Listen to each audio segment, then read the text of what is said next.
Hello दोस्तों, कैसे हैं आप लोग। मैं गौतम कुमार स्वागत करता हूं आपके ही प्यारे चैनल चॉइस एजुकेशन में। दोस्तों आज के इस वीडियो में हम लोग बहुत अच्छा सा क्वेश्चन आंसर कवर करने वाले हैं। आज के इस वीडियो में क्लास 10 के केमिस्ट्री के चैप्टर 2 का पार्ट नंबर ये चौथा होने वाला है। तो आज के इस वीडियो में हम लोग बहुत सारे क्वेश्चन को जानेंगे और लास्ट क्लास में हम लोगों ने ऑक्सीडेशन एंड रिडक्शन को देखा था, यानी ऑक्सीकरण और अवकरण को देखा था। तो अब हम देखेंगे क्या उस ऑक्सीकरण अवकरण का हमारे जीवन में कोई उपयोग है, क्या हमारे लिए वो लाभदायक है या हमारे लिए हानिकारक है। हानिकारक है तो उससे कैसे बचेंगे, लाभदायक है तो लाभ कैसे उठाएंगे।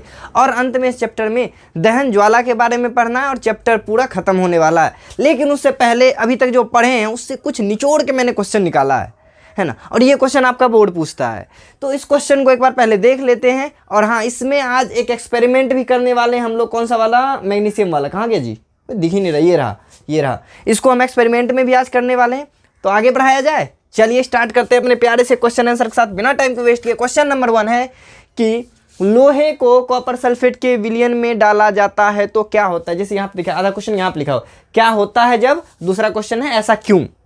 दो क्वेश्चन है कि क्या होता है जब लोहे के चूर्ण को या लोहे के कील को या लोहे को कॉपर सल्फेट के विलयन में डाला जाता है। मैं इसका छोटा वीडियो बना के डाल दूंगा जिसको शॉर्ट्स कहते हैं ना, आपको तो पता ही होगा।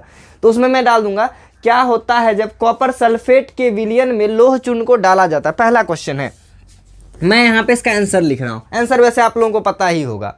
तो हमने जैसा कि एक सक्रियता श्रेणी बनाया था पिछले क्लास में, आपको ध्यान में होगा पिछले वीडियो में, तो उसमें आप लोगों ने देखा होगा कि मैंने बताया था कि जो धातु जितना ऊपर है वो उतना ज़्यादा अभिक्रियाशील हुआ करता था।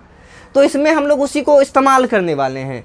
तो कॉपर चूंकि लोहे से कम अभिक्रियाशील है, इसका आंसर ऐसे लिखेंगे, चूंकि कॉपर लोहे से कम अभिक्रियाशील है इसीलिए कॉपर सल्फेट के विलयन से लोहा कॉपर को विस्थापित कर देगा। सर करके दिखाइए ना। तो ये देखिए, हमारा ये लोहा नाम का धातु है, फेरस है ना। इसको मैंने क्या किया है कि कॉपर सल्फेट नाम के एक सॉल्यूशन में डाल दिया है। जैसे ही कॉपर सल्फेट के सॉल्यूशन में मैंने लोहे को डाला है तो हम क्या देखेंगे कि ये कॉपर इससे कमजोर, ये है ना, अधिक अभिक्रियाशील है। ये अधिक अभिक्रियाशील है। यहाँ पे मैं अभी देख के सुनना दे देता हूँ, आप समझ जाना। अभिक्रियाशील है, ये अधिक अभिक्रियाशील है। और ये कॉपर जो है कम अभिक्रियाशील है। तो इस सल्फेट पे कब्जा करेगा फेरस, वो याद है ना, वाइप पे कब्जा वाला। हाँ, ये वही वाला है। तो फेरस इसको विस्थापित कर देगा। तो बेचारा कॉपर चुपचाप मुंह बंद करके इस सॉल्यूशन से बाहर चला जाएगा, डिस्प्लेस्ड हो जाएगा।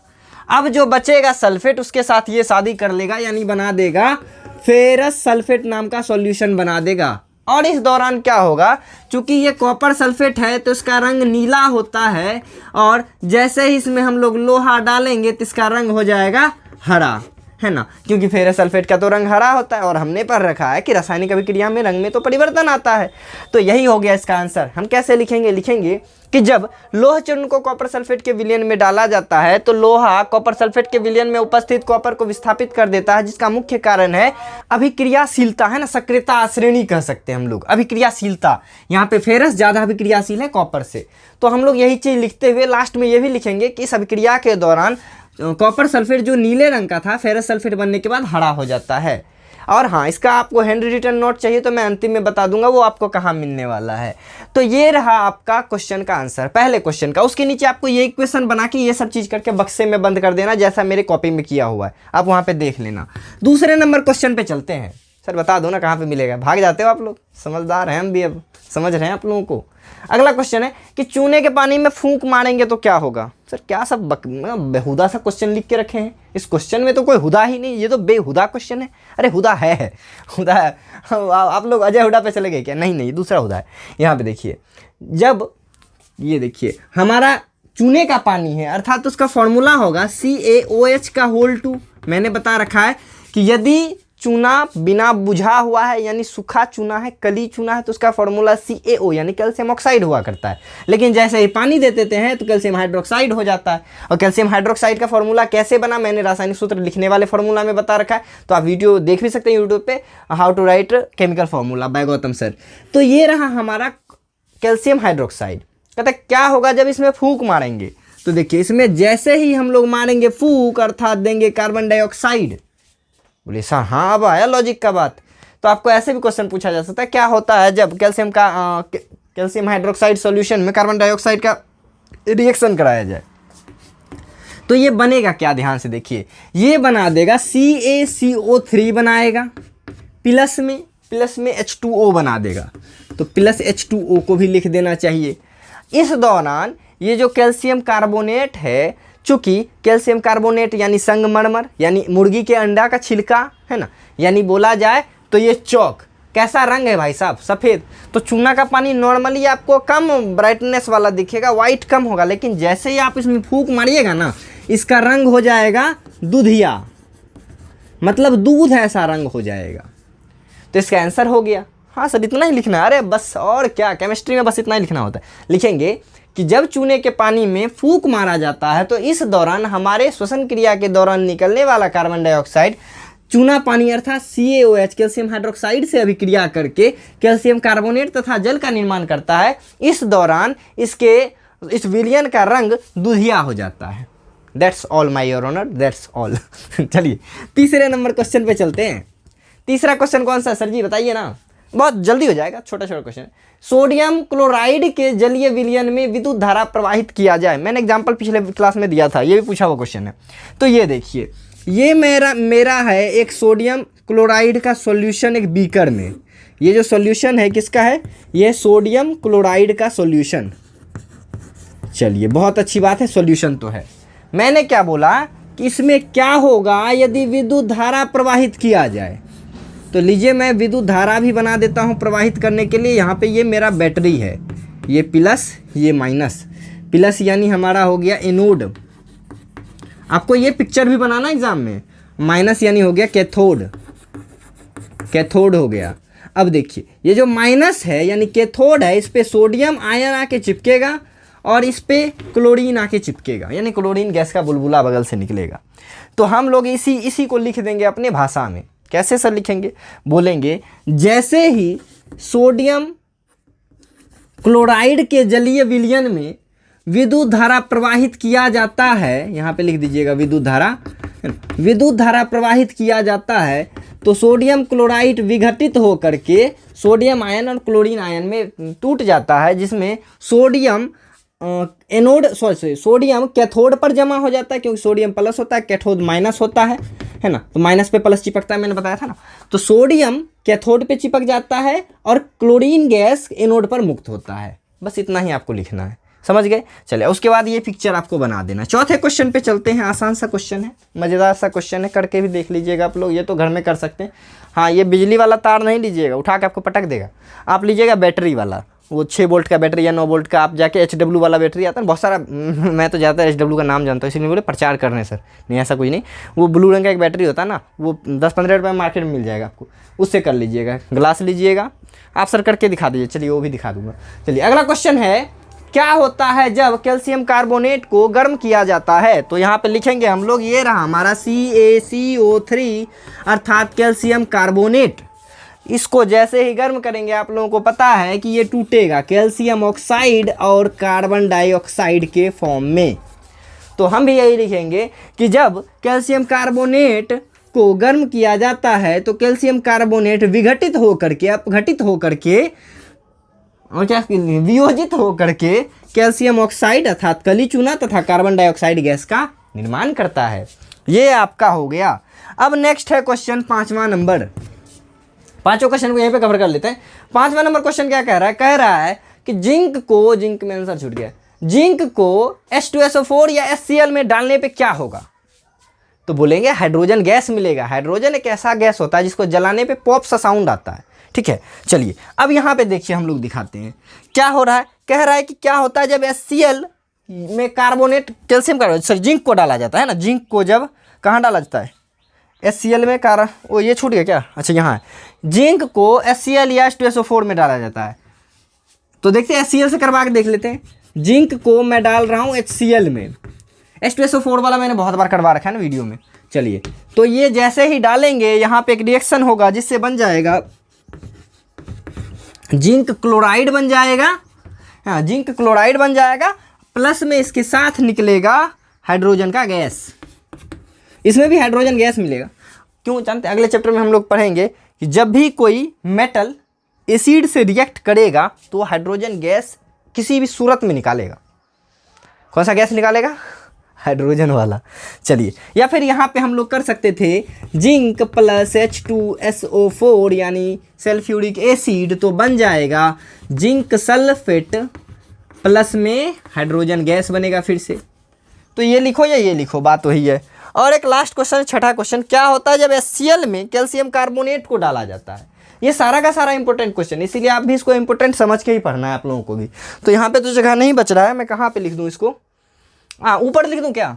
ये 1 नंबर यहाँ पे बना देते हैं, इसको कर देते हैं क्वेश्चन नंबर कितना है, 6 है। चलिए 6 नंबर यहाँ पे बनाता हूँ।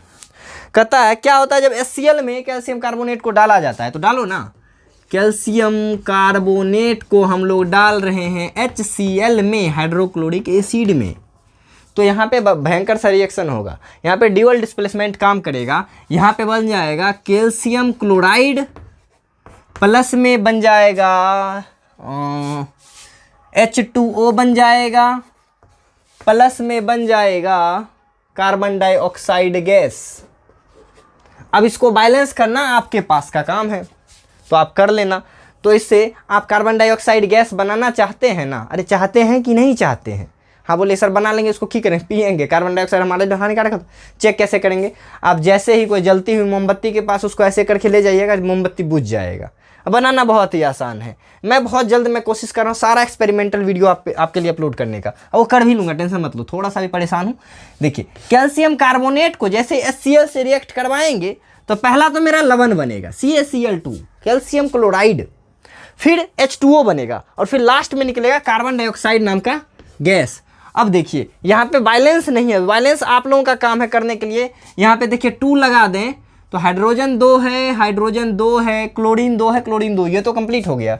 अब बचा ऑक्सीजन है, उधर 2 1 3, इधर ऑक्सीजन 3, कार्बन 1 कार्बन 1। चलिए बैलेंस हो गया है ना, एक का ही काम था, बैलेंस भी हो गया। तो आप भी यही लिखेंगे एग्जाम में कि जब कैल्शियम कार्बोनेट में हाइड्रोक्लोरिक अम्ल को मिलाया जाता है अर्थात अभिक्रिया कराया जाता है, तो इस दौरान कैल्शियम क्लोराइड नामक लवण जल तथा कार्बन डाइऑक्साइड गैस मुक्त होता है। इस प्रकार से हम लोग व्यापारिक पैमाने पे कार्बन डाइऑक्साइड गैस को बनाते भी हैं। सर कार्बन डाइऑक्साइड गैस काहे बनाते हैं? फायर ब्रिगेड के लिए है ना, वो आप लोग देखते होंगे सिलेंडर रखा हुआ रहता है लाल कलर का। चलिए तो ये हो गया हमारा सारा का सारा क्या होता है जब वाला इस चैप्टर से। हालांकि और भी जितना मैंने रिएक्शन लिखा सब में ऐसा कर दें, लेकिन ये सब इंपॉर्टेंट था, जानते तो आप सारा थे, मैंने तो बस आपको एक बार याद दिला दिया है ना। अब है कुछ क्वेश्चन कि ऐसा क्यों होता है कि मैग्नीशियम को जलाने से पहले रगड़ा जाता है। तो मेरे पास तो एकदम नया नवेला मैग्नीशियम है, मैं तो रगड़ने वाला नहीं हूं, लेकिन आप लोग उसको रगड़ के ही करेंगे। रीजन मैं बताता हूं। तो एक बार इसको मैं मिटाना चाह रहा हूं, परमिशन दोगे क्या? तो एक बार स्क्रीनशॉट मार लो या फिर वीडियो रोक के लिख लो। उम्मीद करता हूं हो गया होगा, तो मैं इसको लेता हूं मिटा। चलिए तो आगे हम लोग नेक्स्ट क्वेश्चन के पास। क्वेश्चन है हमारा ऐसा क्यों किया जाता है ऐसा, रीजन बताओ। जब तक हम रीजन को समझेंगे नहीं तो फिर पढ़ेंगे क्यों पढ़ा जाता है? आपको पता है सर परीक्षा पास करने के लिए। अरे परीक्षा तो दूर का चीज़ है, पढ़ाई सिर्फ एक ही चीज़ के लिए करते हैं, पता है किस लिए? वो ये जानने के लिए कि ऐसा क्यों, वाई दिस, है ना। अब बच्चा गाना गा रहा वाई दिस कोलावेरी, है ना, कोलावेरी नहीं, यहाँ पे ऐसा क्यों होता है। इसको छोड़ रहे हैं, गिर रहा है, क्यों? ग्रेविटी खींच रहा है, ग्रेविटी क्यों खींच रहा है? नोबडी नोज, कोई नहीं जानता। लेकिन हाँ अभी के वैज्ञानिकों के द्वारा कुछ पता लगाया जा रहा है। ग्रेविटॉन वगैरह के बारे में आप लोगों ने थोड़ा बहुत तो पढ़ा ही होगा, क्यों खींचता है ना, कि ग्रेविटी चैप्टर में मैं इसका मेंशन किया हूँ, ठीक है ना। चलिए तो नेक्स्ट अब हम लोग चलते हैं, बस क्वेश्चन ही जानना चाहते हैं कि ऐसा क्यों होता है, कि हम ऐसा क्यों करते हैं। तो वही क्वेश्चन मेरा भी आपसे कि ऐसा क्यों होता है मैग्नीशियम को जलाने से पहले रगड़ा जाता है। तो बचवा लोग यहाँ पे देखिए, ये है मेरे पास मैग्नीशियम, ये भी मैग्नीशियम का रिबन है, गौर से देख लीजिए। मैं हालांकि इसका सेपरेट वीडियो इसमें ऐड कर रहा हूँ। ये भी रिबन है, ये भी बहुत सारा। किसको किसको चाहिए जल्दी कमेंट करो सर, मुझे चाहिए, कैसे पहुँचाऊँ यार, है ना। मैंने ऑनलाइन मंगाया, आप लोग भी मंगवा सकते हो। जैसे कि मैंने एक खोल के ट्राई किया था, ये देखिए, ये ऐसा होता है मैग्नीशियम, ठीक है। और इसको खोलिएगा तो पतला सा इस टाइप का रिबन निकलता है, ठीक है ना। और आप इसमें आग लगाइएगा ना, कैसे आग लगाना पड़ेगा? गैस से लगाना पड़ता है, ठीक है ना। आग लगाने के बाद ना ऐसा जलेगा ना। बोले सर ये तो लोहा ऐसा लग रहा है, वाकई जैसा आपका मेटल होता है वैसा ही मेटल है, ये भी मैग्नीशियम मेटल है। इसको आप जैसे ही जलाइएगा ना, ये इतना तेज़ रोशनी के साथ जलता है कि आप देख नहीं सकते उस चीज़ को।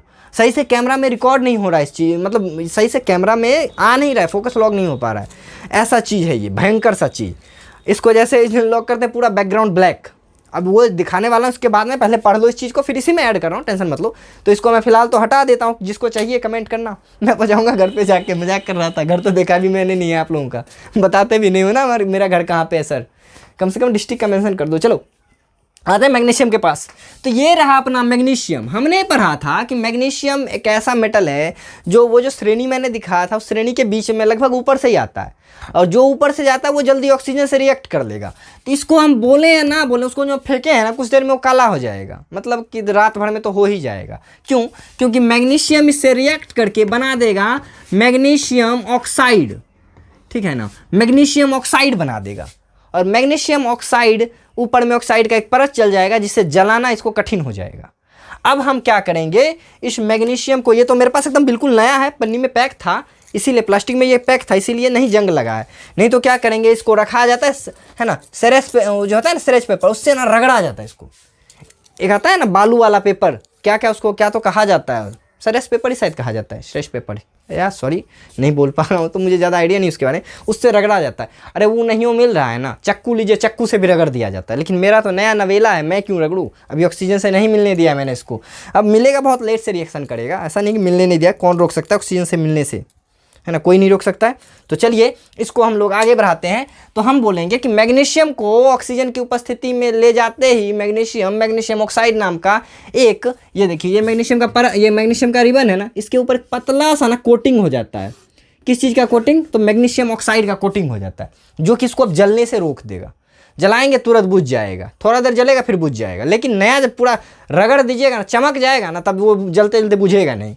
तो हमारा आंसर इतने को था बउआ लोग कि बोलेंगे मैग्नीशियम रिबन जैसे ही ऑक्सीजन की उपस्थिति में आता है, वो मैग्नीशियम ऑक्साइड नाम का एक अवांछनीय पदार्थ परत के रूप में मैग्नीशियम रिबन के ऊपर बन जाता है, जो जलने में परेशानी उत्पन्न करता है। इसीलिए उसको जलाने से पहले रगड़ दिया जाता है, और मैग्नीशियम को जैसे ही हम जलाते हैं तो हमारे पास फाइनली मैग्नीशियम पाउडर आता है, मैग्नीशियम का ऑक्साइड पाउडर आता है। अब देखिए ये है मेरे पास मैग्नीशियम रिबन। अब मैं इसको जा रहा हूं जलाने। अब देखिए आग लग गया है। अब इसको जलने के बाद इसका रोशनी आप देखिएगा। इसको जलाने के लिए थोड़ा हैवी फ्लेम चाहिए था, इसीलिए मैंने गैस का इस्तेमाल किया है। अब ये देखिए इसने आग पकड़ लिया। मैंने बताया था ना, ये कैमरा में दिखाई भी नहीं देता है। इसको मैं थोड़ा दूर करता हूँ। ये देखिए, ये होता है मैग्नीशियम रिबन को जलाने पे। उत्तरी, ये क्या हो गया? ये तो दिख ही नहीं रहा है, और पूरा कैलाश धुआं धुआं हो गया है। ओह, तो ये था हमारा पहले क्वेश्चन का आंसर। दूसरा क्वेश्चन है कि ऐसा क्यों करते हैं, चिप्स के थैली में हम लोग नाइट्रोजन गैस को भरते हैं। ध्यान से रखिए, वो जो चिप्स का पन्नी देखते हैं ना, फूला हुआ रहता है मोटा सा, उसके अंदर ना नाइट्रोजन गैस भरा जाता है। रीजन बताता हूँ मैं। नाइट्रोजन जो होता है ना, उसका परमाणु संख्या होता है 7, इसके बाह्यतम कक्षा में होता है 5 इलेक्ट्रॉन। 5 इलेक्ट्रॉन। अब मैं बोल रहा हूँ नाइट्रोजन, तो N2, यहाँ देखिए, इसके भी बाह्यतम कक्षा में 5 इलेक्ट्रॉन। मैंने जैसा कि बता रखा है कि कोई सा भी एलिमेंट होता है, कोई सा भी तत्व होता है, वो अपने लास्ट के अंतिमा कक्षा में ना 8 इलेक्ट्रॉन पुराने का दिल में इच्छा रखता है। जैसे हम लोगों के दिल में इच्छा होता है ना, आपके भी दिल में कुछ इच्छा होगा, हमारे भी दिल में कुछ इच्छा है। तो इसी तरह से हर तत्व के भी दिल में एक इच्छा होता है, क्या कि भैया कैसे ही करके ना मेरे अंतिम कक्षा में ना 8 वो इलेक्ट्रॉन पुर जाए, है ना। 1-2 को छोड़ के, हाइड्रोजन हीलियम को छोड़ दिया, वो लोग 2 में ही खुश हो जाता है।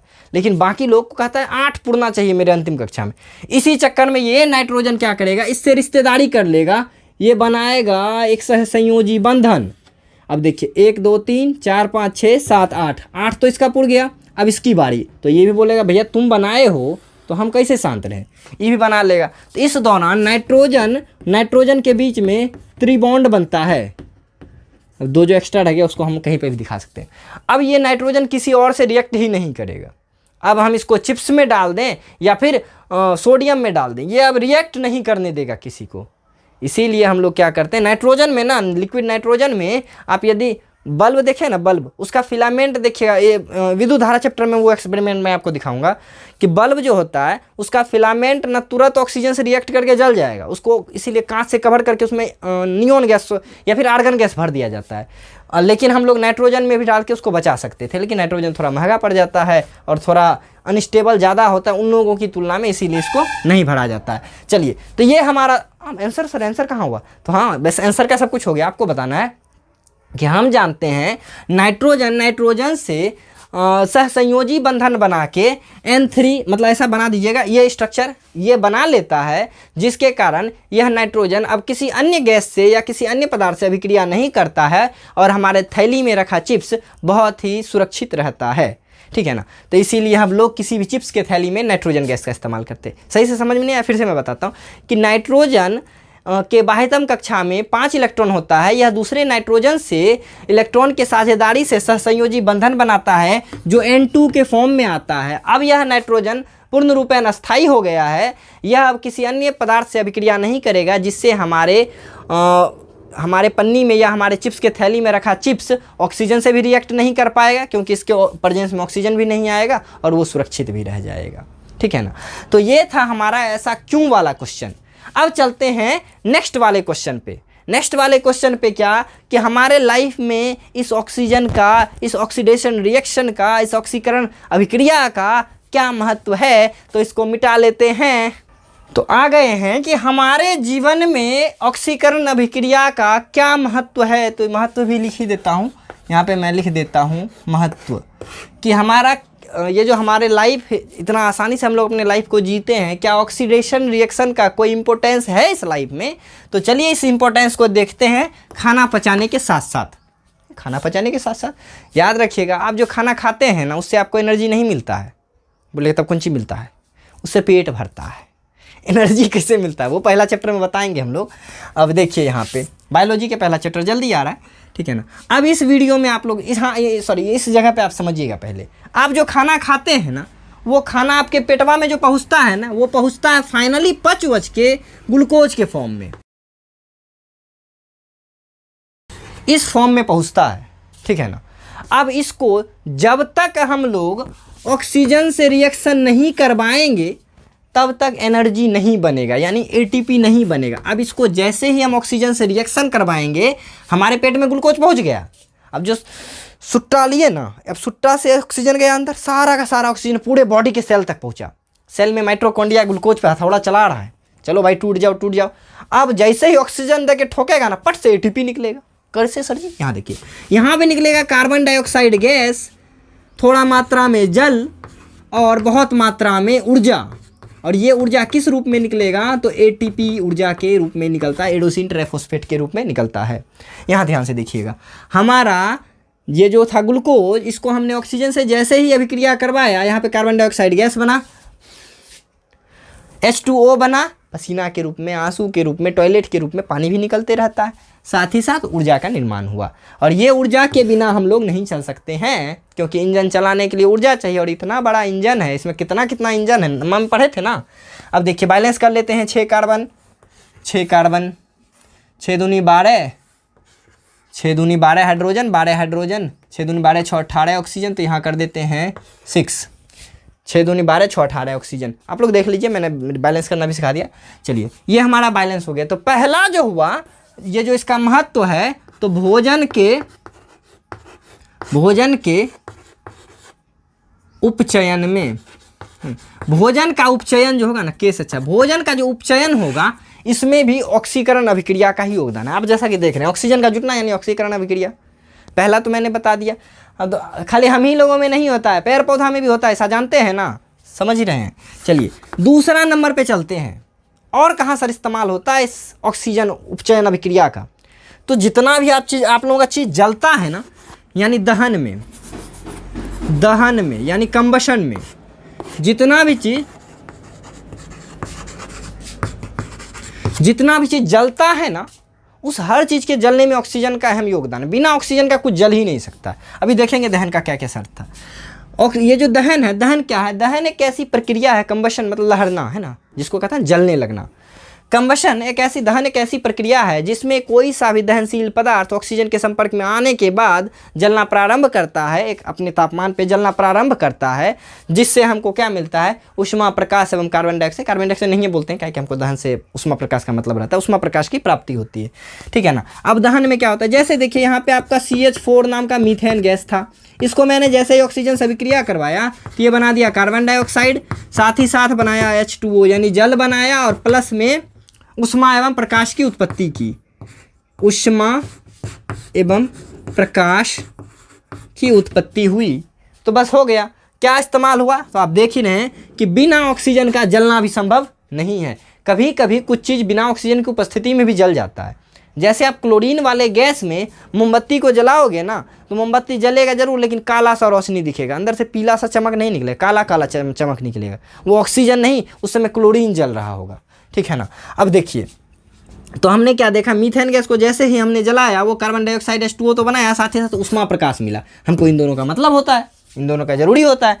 तो कह सकते हैं दहन भी एक प्रकार से क्या, दहन एक ऑक्सीकरण अभिक्रिया ही है। समझ रहे हैं ना। ऑक्सीकरण कहिए या उपचयन कहिए या ऑक्सीडेशन कहिए। तीसरा नंबर, और कहाँ सर दहन का कुछ अच्छा इस्तेमाल है, तो कुछ ये सब तो हमारे लिए अच्छा ही था, लेकिन कुछ बेकार चीज़ भी है। दहन विकृत गंधिता को बढ़ावा देता है।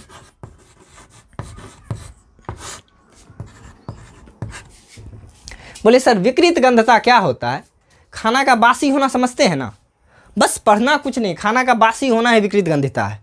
मतलब कि जब भी आपका कोई सा भी खाना तेल वाला खाना हो या फिर फैट वाला, वसा वाला, जब भी कोई तेलीय या वसा युक्त भोजन होता है, वो ऑक्सीजन से जैसे ही ऑक्सीजन की उपस्थिति में अभिक्रिया करता है ना, तो एक अवांछनीय गंध का निर्माण करता है, अप्रिय स्वाद बना देता है, ऐसा बदबू आने लगता है जो खाना खाने योग्य नहीं रहता है। जिससे क्या होता है, जिससे हमारा वो खाना बर्बाद हो जाता है। तो यहाँ पे देख रहे हैं कुछ एडवांटेज है तो कुछ डिसएडवांटेज भी है, कुछ फ़ायदा है तो नुकसान भी है। एक सिक्का के दो पहलू, चित और पट दोनों होता है ना, ठीक है ना। कभी चित आएगा कभी पट आएगा। तो यहाँ कह सकते हैं विकृत गंधिता क्या है। विकृत गंधिता देखिए ऐसे लिखिएगा, किसी भी खाद्य पदार्थ यदि वो तेलीय या वसायुक्त खाद्य पदार्थ है तो वो ऑक्सीजन से अभिक्रिया करके अप्रिय, मतलब जो टेस्टी नहीं लगे, खराब लगे, अप्रिय स्वाद एवं गंध का निर्माण करता है, जिससे वह भोजन खाने योग्य नहीं रहता। इसी प्रक्रिया को ही हम लोग विकृत गंधिता कहते हैं। और विकृत गंधिता से बचाने का क्या उपाय, हमने क्या देखा, यहाँ भी ऑक्सीजन जुट रहा है, यानी ये भी ऑक्सीकरण अभिक्रिया ही है। तो सर इससे बचने का भी कोई उपाय है क्या? बचाव का बहुत सारा उपाय है। आप लोगों को कुछ तो उपाय पता भी हो। खाना खराब होने से बचाने के लिए क्या करते हैं? रेफ्रिजरेटर, फ्रिज में रखते हैं ना जी। तो पहला तो हो गया हम लोग फ्रिज में रखेंगे। आप लोग फ्रिज ना लिख के रेफ्रिजरेटर लिखिएगा, ठीक है ना। फ्रिज में भोजन का भंडारण करेंगे, पहला बात कर दिए। सर जी दूसरा काम क्या करेंगे? ऑक्सीजन को आने ही नहीं दिया जाए तो, एयर पैक डब्बे में रखा जाए तो, इसको हवा बंद लिखा जाता है। एयर पैक को हवा बंद डब्बे का प्रयोग करके, है ना, डब्बे का प्रयोग करके। दो तरीका हो गया। तीसरा तरीका सर क्या हो जाएगा? और भोजन को खराब होने से बचाने के लिए तो आप ना कुछ एंटीऑक्सीडेंट का इस्तेमाल कर सकते हैं। एंटीऑक्सीडेंट यानी जो ऑक्सीजन को आने ही नहीं देगा, आने से पहले खा के पचा देगा। तो मतलब हम कह सकते हैं तीसरा नंबर कि कुछ एंटीऑक्सी, अब इसको क्या लिखिएगा, ऑक्सीजन विरोधी, इंग्लिश ही रहने दीजिए। कुछ एंटीऑक्सीडेंट का प्रयोग करके। बोलिए सर एंटीऑक्सीडेंट का प्रयोग करके जैसे, तो मैं कुछ का नाम बताता हूँ, आप लोग ध्यान में रख लीजिएगा। आपके बुक के अनुसार एक नाम दिया गया सिरका, समझते हैं ना जी। सिरका जो मार्केट में मिलता है, सिरका आप डाल दीजिएगा। देखिएगा अचार वचार मम्मी लोग बनाती होगी ना, तो हालांकि आम के अचार में तो नहीं दिया जाता, गाजर सबका अचार बनाती होगी। देखिएगा एक बोतल ना सिरका खरीद के डाल दिया जाता है। उससे क्या होगा, एक तो आपका गाजर का स्वाद भी अच्छा टेस्टी खट्टा खट्टा लगने लगेगा अचार। दूसरा क्या होगा, वो लंबा समय तक टिकेगा। आपका आम का अचार यदि जल्दी ख़राब हो जाता है ना, तो जब आप पैक कर देते हैं पूरा आम का अचार बना के, उसमें एक बोतल सिरका डाल के मिला दीजिए, वो कभी ख़राब नहीं होगा, 3-4 साल तक चलेगा। तो सिरका हो गया, ये एंटीऑक्सीडेंट का नाम है, ऑब्जेक्टिव में भी पूछा जाता है। एक होता है लिसिथीन, है ना, या लेसिथीन भी इसको कहते हैं, लेसिथीन। ये भी एक पदार्थ है जो कि एंटीऑक्सीडेंट है, ऑक्सीजन को नहीं आने देता है। तो हम इन सब चीज़ों का इस्तेमाल कर सकते हैं खाना को बचाने के लिए। और कुछ कर सकते हैं, निर्जलीकरण कर दीजिए, पानी ही निकाल दीजिए। जैसे आप लोगों ने, यदि आप ग्रामीण क्षेत्रों से हैं तो ग्रामीण क्षेत्रों में आप लोगों ने देखा होगा कि गोभी वगैरह जब ज़्यादा होने लगता है ना, 2 रुपये 5 रुपये किलो, इधर तो 5 रुपये 2 रुपये किलो हो जाता है। 2 रुपये 5 रुपये किलो जब गोभी हो जाता है ना, उसको मम्मी लोग क्या करते हैं, काट लेती है और फिर उसको सुखा देती है। सारा का सारा पानी क्या हो जाएगा, निकल जाएगा। अब पानी निकलने के बाद अगले साल जब हम लोग को बरसात के समय में गोभी खाना होता है, उसको उबाल दो, फिर वापसी गोभी बन जाता है, सब्जी बनाओ। टेस्ट में थोड़ा सा अंतर आता है, लेकिन गोभी का मज़ा आ जाता है। बरसात के सीजन में गोभी खाए हो कभी? तो हो गया, तीसरा नंबर हो गया। हाँ, हमारी तो दादी करती थी पहले। चलिए, तीसरा नंबर हो गया। चौथा नंबर हम लोग यहाँ पे लिख सकते हैं निर्जलीकरण करके, यानी पानी निकाल के, निर्जलीकरण करके। मैं हर चीज़ के पीछे स्टोरी बता रहा हूँ ताकि याद रहे, भूल नहीं जाना। बचपन का प्यार कहीं भूल नहीं जाना, मेरा पढ़ाई कहीं भूल नहीं जाना है। बचपन का प्यार तो भूल भी जाओ। चलिए, तो ये बोलिए नहीं भूलेंगे सर को, अरे कुछ नहीं भूलना है। चलिए, ये हो गया हमारा विकृत गंधिता क्या है, विकृत गंधिता से कैसे चीज़ों को बचाया जा सकता है। और क्या विकृत गंधिता भी केमिस्ट्री था? अरे सर, खाना का बेकार हो जाना केमिस्ट्री था। बच्चा लोग, केमिस्ट्री हर जगह है। फिजिक्स जैसे हर जगह है ना, वैसे केमिस्ट्री भी हर जगह है। तो समझना आपको पड़ेगा। पढ़ाई ये नहीं होता है कोई चीज़ बुक में दिया उसको पढ़ लिए, एग्जाम में लिख के चला है, फिर जीवन में ही नहीं उतारे तो क्या फ़ायदा है ना। एक बच्चा को बोलेंगे ना, गुब्बारा पानी के बोतल में नूनू पानी भर के उसको गिराएंगे तो क्या होगा? बोलिएगा कैसन बात पूछते हैं, पानी भर के गिराइए तो गिरिए ना जाएगा। वही आप फिजिक्स के बच्चा से पूछिएगा ना, पानी भर के उल्टा करेंगे तो बोतल से क्या होगा? तो बोलेगा पानी नहीं गिरेगा। एक्चुअल में नहीं गिरेगा पानी, मैं फिजिक्स जानता हूँ। आप पानी के बोतल को ऐसा उल्टाना, पानी गिर जाएगा। मैं उल्टा करूँगा, पानी नहीं गिरेगा। हाँ, अब तो होशियार हो सर। अरे नहीं रे, होशियार नहीं है, हम थोड़ा सा ज़्यादा पढ़ लिए। अभी थोड़ा और ज़्यादा जब पढ़ोगे ना, ज़्यादा नहीं बस 12th तक सही से पढ़ लोगे ना, तो जीवन में ऐसा क्यों होता है, इन हर चीज़ों के प्रश्न का आपको आंसर मिलने लगेगा। ये हो गया विकृत गंधिता। अब नेक्स्ट आता है, क्या इस तीनों के सिवाय भी आपकी ज़िंदगी में इस ऑक्सीडेशन का कोई महत्व है? तो जी हाँ, और महत्व है भाइयों एवं बहनों, महत्व है चौथा नंबर। चौथा नंबर महत्व क्या है? ये भी खराबी ही कहिए, संक्षारण। संक्षारण समझते हैं ना जी, चीज़ों का खराब हो जाना, रिडक्शन एक तरह से कह सकते हैं, चीज़ों का ना खराब हो जाना, जंग लगना है ना, रस्टिंग ऑफ आयरन, ठीक है ना। संक्षारण मतलब जंग लगना, नॉर्मली समझिए। तो हम क्या देखते हैं, मैंने जैसा कि कुछ देर पहले बताया कि ये जो मैग्नीशियम है, इस मैग्नीशियम को मैं कुछ देर के लिए यदि छोड़ूंगा तो अब देखिए, जैसा मेरा शुरू में नया आया था ना, उतना नया अब नहीं रहा, थोड़ा थोड़ा काला पड़ गया। वो आपको नहीं दिखेगा वहाँ से, लेकिन मैं जैसा कि देख पा रहा हूँ, जितना नया था ना उतना नहीं रहा। और 2-3 दिन और छोड़ दूंगा ना, ये बिल्कुल काला, मतलब अजीब सा हो जाएगा, भद्दा सा दिखने लगेगा। तो ये क्या देख रहे हैं हम लोग कि कुछ हमारे पास जो महत्वपूर्ण धातुएँ हैं, उसमें ऑक्सीजन जैसे ही अभिक्रिया करेगा ना, उसको ख़राब कर देगा।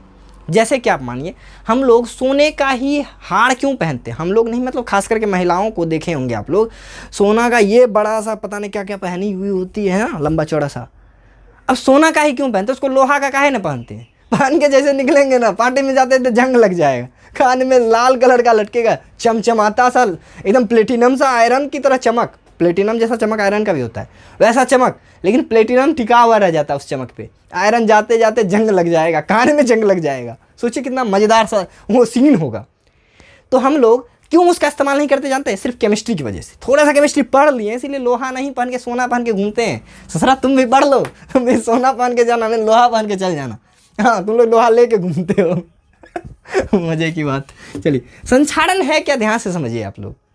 संक्षारण क्या है? जब भी कोई अभिक्रियाशील धातु होता है ना, जो ऑक्सीजन से रिएक्ट कर सकता है, जब भी कोई अभिक्रियाशील धातु वायुमंडल में उपस्थित ऑक्सीजन से अभिक्रिया करता है, तो उस धातु के ऊपर एक अवांछनीय, खराब सा, अवांछनीय मतलब बेकार, अवांछनीय सा परत का निर्माण हो जाता है, जो धीरे धीरे उस धातु को कमजोर कर देता है। और इस प्रकार की अभिक्रिया को संक्षारण कहा जाता है। यह प्रक्रिया ही संक्षारण कहलाता है। और उसमें भी हमने क्या देखा, ऑक्सीजन से अभिक्रिया करके। जैसे एग्जांपल के लिए मैं लोहा को लेता हूँ। लोहा जैसे ही ऑक्सीजन से अभिक्रिया करेगा, ये बना देगा Fe3O4, जंग का निर्माण कर देगा। साथ में थोड़ा, अब देख लो, यही बनाएगा, बस इतना ही बनाएगा। ये क्या हो गया, ये हमारा जंग हो गया। जंग ही लिखा जाता है, रस्टिंग है ना। अब बोलिए, ऐसा में तो लोहा बर्बाद हो जाता है। आप देखे होंगे, हम लोग चदरा जो है ना, चदरा देखे होंगे ना, बहुत बड़े बड़े टाउन सब में देखिएगा, गोदाम जो होता है, गोडाउन होता है चदरे का। तो गोडाउन में चदरा क्यों लगाया जाता है? या घर में भी देखिएगा आप लोग, आसपास में चदरा का बहुत सारा चीज़ मिलेगा। चदरा का इस्तेमाल क्यों किया जाता है? क्यों? अब उसी के जगह लोहा होता ना, एक बरसात हुआ, लोहा दूसरे बरसात तक में गल के गिर जाता। लेकिन चदरा ऐसा नहीं हो रहा है। क्यों? क्योंकि ये जो चदरा बनाया जा रहा है ये इस्पात का बनाया जा रहा है, इस्पात में मिश्र धातु का उपयोग किया गया है। तो अभी देखेंगे इसका उपाय, इसका भी कोई उपाय है, जैसे इसका उपाय था ना उसका भी उपाय है। तो यही हो गया संक्षारण आपका, ठीक है ना। लोहा का हम लोग कम यूज़ करना शुरू कर दी क्योंकि लोहा बर्बाद हो रहा था। तो संक्षारण तो इसी प्रकार का अभिक्रिया है। संक्षारण एक ऐसी प्रक्रिया है जिसमें कोई भी अभिक्रियाशील धातु वायुमंडलीय ऑक्सीजन या जल से अभिक्रिया करके अवांछनीय पदार्थ का निर्माण करता है, जिससे उस धातु का क्षय प्रारंभ हो जाता है। इस प्रक्रिया को ही संक्षारण कहा जाता है। समझ गए ना संक्षारण को। अब है क्या संक्षारण से बचाव का कोई उपाय है क्या? पहले शर्त देख लेते हैं, क्या क्या शर्त है संक्षारण का। पहला शर्त हो गया ऑक्सीजन की उपस्थिति। संक्षारण स्टार्ट होगा जैसे ही उसको ऑक्सीजन मिलेगा, सबसे पहला। दूसरा क्या शर्त है? अभिक्रियाशील धातु का होना। अभिक्रियाशील धातु की उपलब्धता। 2 हो गया। तीसरा जलवाष्प के भी कारण देखिएगा आप लोग जंग लग जाता है ना, यानी जलवाष्प जिसको आप लोग वेपर कहते हैं, जलवाष्प की उपलब्धता।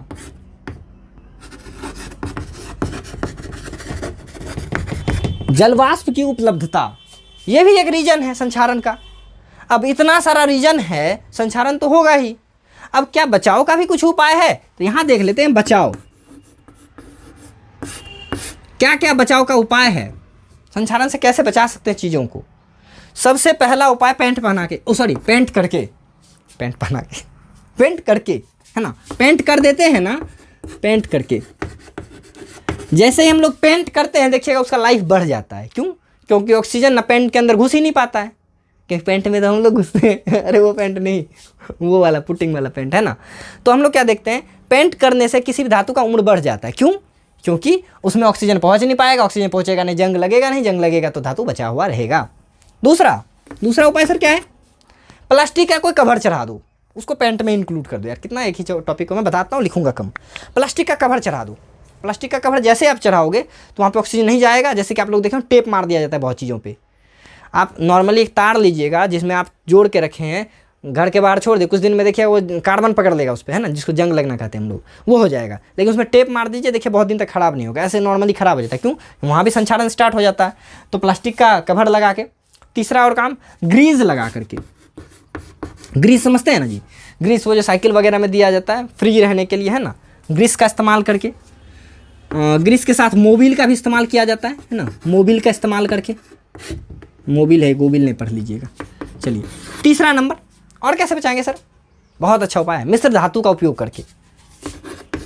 मिश्र धातु का उपयोग करके। सर ये क्या हुआ, मतलब बताइए इसका। तो मिश्र धातु क्या होता है? जब हम विभिन्न प्रकार के धातुओं को मिला के एक नया धातु बनाते हैं उसको मिश्र धातु कहा जाता है। उसके बारे में बहुत ज़्यादा डिटेल में धातु अधातु चैप्टर में पढ़ेंगे, यहाँ फिलहाल समझ लीजिए। तो मिश्र धातु जो है, मिश्र धातु क्या करता है, जल्दी ना संक्षारण नहीं होने देता है। आप देखे होंगे लोहा के जगह हम लोग इस्पात का इस्तेमाल करने लगे चदरा में। क्यों? आप लोग घड़ी पहनते होंगे, उसमें लिखा होता है स्टेनलेस स्टील। स्टेनलेस स्टील क्या है? एक प्रकार का मिश्र धातु है। तो मिश्र धातु ना संक्षारण से बच जाता है, इसलिए मिश्र धातु का इस्तेमाल करते हैं हम लोग। और क्या कर सकते हैं सर? एक नाम याद रखिए, यसद लेपन। यसद लेपन या फिर इसको जस्तीकरण भी कहा जाता है। क्या होता है यसद लेपन? जस्ता जो धातु होता है ना, बहुत ही ढीठ धातु होता है, वो जल्दी ऑक्सीजन से रिएक्ट नहीं करता। रिएक्ट करता भी है तो एक अपने आप में प्रोटेक्टिंग लेयर बना लेता है। जैसे आप तवे पे, गर्म तवा पे पानी डालिएगा ना, तो पहली बार पानी डालिए छन से उड़ जाएगा, लेकिन कुछ देर के बाद और पानी दीजिएगा, पानी का बुलबुला दिखेगा, तैरने लगेगा तवा पे, चिपकेगा नहीं। क्यों जानते हैं? क्योंकि जैसे उस पर पानी देते हैं ना, तवा के ऊपर एक प्रोटेक्टिंग लेयर बना लेता है वो वेपर का। अब उससे क्या होगा, वो पानी चिपकेगा ही नहीं तवा पे। उसी तरह से यसद लेपन क्या होता है कि ये हमारा ना एक धातु है, इसके ऊपर हम जिंक का कोटिंग कर दिए, परत चढ़ा दिए। इससे क्या होगा, अब ये प्रोटेक्टिंग लेयर की तरह काम करेगा, ये धातु सुरक्षित रहेगा। तो किसी भी धातु के ऊपर जस्ते का परत चढ़ाना यसद लेपन कहलाता है, ये याद रखिएगा, ठीक है ना। और क्या कर सकते हैं सर? विद्युत लेपन है ना, विद्युत लेपन क्या होता है? आप लोग साइकिल देखें, साइकिल का हैंडल देखिएगा, रिम देखिए, बहुत चमचम करता है, बहुत दिन तक जंग नहीं लगता हैंडल में। तो क्यों? क्योंकि उसमें ना हम लोग विद्युत अपघटन अभिक्रिया के द्वारा, जो पढ़ाया था मैंने, उस अभिक्रिया के द्वारा क्या करते हैं, उसके ऊपर ना किसी भी धातु के ऊपर हम परत चढ़ाते हैं। किसका? क्रोमियम सबका। तो क्रोमियम बहुत ही चमकीला धातु होता है, वो हम क्या करते हैं रिम वगैरह पे विद्युत अपघटन अभिक्रिया के द्वारा चढ़ा देते हैं। तो किसी भी धातु के ऊपर विद्युत अपघटन अभिक्रिया के द्वारा दूसरे धातु का परत चढ़ाना विद्युत लेपन कहलाता है। खास करके विद्युत लेपन में हम लोग क्रोमियम का इस्तेमाल करते हैं। तो ये सारा का सारा तरीका हो गया आपका संक्षारण से बचाने का तरीका। मजा आया? अब बस छोटा सा एक टॉपिक बच गया हम लोगों का। उस टॉपिक में हम लोग पढ़ेंगे क्या, प्रकाश दहन के बारे में। कि जो दहन है, दहन कब कब होगा, क्या क्या शर्त है, इसमें बहुत सारा पॉइंट आएगा। और फिर एक मोमबत्ती का वो ज्वाला क्षेत्र के बारे में पढ़ेंगे। ज्वाला, दहन और ज्वाला दो चीज़ बचा हुआ है, इसको भी बहुत जल्द कंप्लीट करते हैं और मिलते हैं नेक्स्ट वीडियो में। वीडियो अच्छा लगा तो बताने की तो ज़रूरत नहीं है, कमेंट जरूर करें कि सर पसंद है कि नहीं है, मज़ा आया, हर चीज़ को आपने समझा कि नहीं समझा। समझ गया तो 100% क्रिस्टल क्लियर सर लिखो ना यार, कौन लिखेगा, ठीक है। और अपने दोस्तों को शेयर करो, वो दोस्त जो क्लास में सही से नहीं समझ पाते। मैंने कोशिश किया यार बहुत अच्छे समझाने का, अब देख लो आपके सामने सारा मेहनत है ना। और बाकी एक्सपेरिमेंटल वीडियो भी मैं डालते रहता हूँ, ठीक है ना, तो उसको भी आप लोग देख लिया करिए। और एक्सपेरिमेंट तो मैंने दिखाई दिया साथ में बीच में। चलिए मिलते हैं नेक्स्ट वीडियो में, तब तक के लिए bye bye and take care.